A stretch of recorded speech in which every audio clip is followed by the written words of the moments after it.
Ya halo semuanya, selamat datang kembali di channel Mitsuki. Pada video kali kita akan melanjutkan alur cerita Bima Satria Garuda, dan tanpa banyak kronologi langsung saja kita subscribe ke interviewnya dan let's go cuy, capcus saja ya kan. Dan di sini lalu Fudo pun kembali memberikan monsternya, dan monster ini adalah monster katak, dan monster katak ini bisa membuat seseorang itu notice lah kan, dan korbannya itu adalah Kang Copet. Ya mau nyopet tapi gagal, sabar ya. Lalu monster katak pun melakukan kemampuan dengan pura-pura menculik satu rapor dan memberikan satu disk kaset ya, dan saat didengar semua orang akan terbuat hipnotis dan mereka akan bundir. Untungnya di situ lalu Bima menolong seseorang yang ingin bundir, dan dia menemukan monster katak berat dan dia langsung melawannya, dan monster katak pun berhasil dikalahkan. Singkat cerita, Fudo pun kembali mengirimkan monster lagi yang bernama monster laba-laba. Dan di sini kali ini Fudo ingin menghancurkan kayak nyolong bank ya kan, ya nyolong lagi kayak rampas-rampas kemudian yang ada di bumi. Singkat cerita, si laba-laba ini langsung menghack sebuah bank di Indonesia, dan monster tersebut kini menyerap Kak Randi yang membuat Ray ragu-ragu untuk menyerang monster tersebut. Ray pun lalu menemui Mikael untuk meminta tolong memberikan petunjuk. Lalu Mikael pun memberikan petunjuk, dan lalu Power Stone pun berkedip ya, yang berarti musuh arkasnya itu udah katakan. Dan sampai di sana tuh monster-monster tuh pada medan emas semua nih, dan Bima pun langsung melawan monster tersebut tanpa ragu-ragu. Dan di sini untungnya Kak Rai atau Kak Randy lupa namanya berhasil dipisahkan, dan Bima pun langsung menyerang dengan Ghost Strike dan berhasil mengalahkan monster tersebut. Keesokan harinya, di sini Fudo kembali mengirim monsternya, yaitu monster gurita, dan si monster itu langsung menyerang penjaga pelabuhan yang membuatnya hilang gitu lah ya. Dan lalu Satria pun datang ingin melawan mereka, tapi karena mereka terlalu banyak, Satria pun gagal melawan mereka. Dan si monster pada kali itu membakar sebuah pemrograman beras yang membuat kelangkaan beras pada kali itu, sehingga beras pun naik lonjak ya. Dan kali itu saat Ray sedang bekerja, Power Stone merah Ray tiba-tiba menyala yang menandakan berarti ada musuh di sekitar Ray. Dan saat Bima ini ingin melawan sebuah raksasa monster tersebut, di sini tukang beras ini diancam oleh monster tersebut hingga dia harus melawan juga manusia yang tidak bersalah ya. Waduh, dan sayangnya di sini lagi-lagi Bima pun gagal mengalahkan monster tersebut. Lalu Ray pun kembali menemui Mikael dan diajari teknik bertarung baru, sehingga dia pun siap bertemu si monster gurita kembali. Setelah itu Ray pun langsung OTW ke tempat beradaannya si musuh-musuh Fudo tersebut.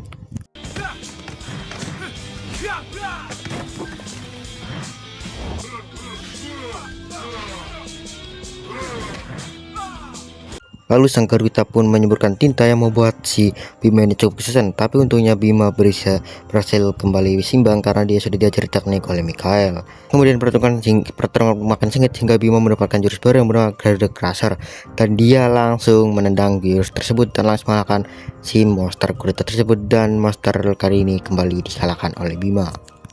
Keesokannya Fudo kembali mengirim monster yang bernama monster Kalajengking.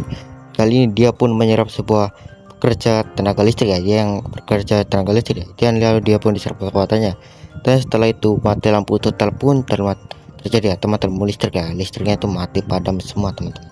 Selain itu monster itu juga memiliki kekuatan jika satu orang tersengat, maka pandangan yang orang lain yang sebenarnya dia tuh melihat orang lain, dan dia akan melihatnya itu sebagai monster padahal dia tuh yang lihatnya temennya gitu loh, kawannya gitu teman-teman. Ray yang berhasil menemukan tempat persembunyian monster tersebut langsung berubah menjadi Bima X, Bima tergaduh, dan dia langsung melawannya. Ia yang menyadari Kak Randi dan Rena yang ada di situ langsung menolongnya, tapi si Rena ternyata disekap oleh monster tersebut sehingga hampir jatuhkan. Mikael datang untuk menyelamatkannya. Lalu Bima pun tidak sengaja terkena sengatannya sehingga dia pun mengalami luka yang cukup parah di sini ya, dan dia harus dirawat di sebuah rumah sakit. Dan lalu scene pun berganti ketika Ray sudah pulih kembali. Ray pun kembali mendatangi markas monster tersebut, dan dia pun kembali melawan para kroco-kroco yang terbentuk. Kemudian dia juga harus melawan si Kalajengking ini, dan persaingan sengit pun terjadi di sini. Dan akhirnya Bima berhasil memisahkan orang dan di dalam monster tersebut, dan Bima pun langsung mengalahkan monster tersebut dengan Horizon Blaster, dan monster itu pun berhasil dikalahkan kembali oleh sang Satria ini ya cuy. Namun di sini sayangnya Mikael bisa tertangkap oleh sang topeng besi. Lalu di dalam monster itu sang pengirim mobil tangki minyak lah ya, dia tiba-tiba ditemui oleh monster Cobra dan langsung diserap kekuatannya. Dan di sini Fudo berencana untuk mengambil semua energi minyak gitu lah ya, yang ada di bumi. Singkat waktu, Ray pun berhasil menemukan keadaan misteri tersebut dan bagaimana kelanjutan video ini, dan simak di part selanjutnya. Ya, sekian dulu untuk video alur cerita Bima Satria Garuda kali ini teman-teman. Dan ya, ini udah 5 menitan lagi, udah 6 menitan kali ya aku rekornya. Dan ya teman-teman, ini sebenarnya tinggal berapa menit lagi itu udah tamat ya. Cuma gue pakai aja di part 3 nya. Dan nanti kali ini part season 1 nya udah tamat, dan gue bakalan jadi di season 2 nya, insya Allah teman-teman. Dan so, terima kasih telah menonton video ini, dan aku pamit, sampai jumpa di next video next time, dan salam, bye bye.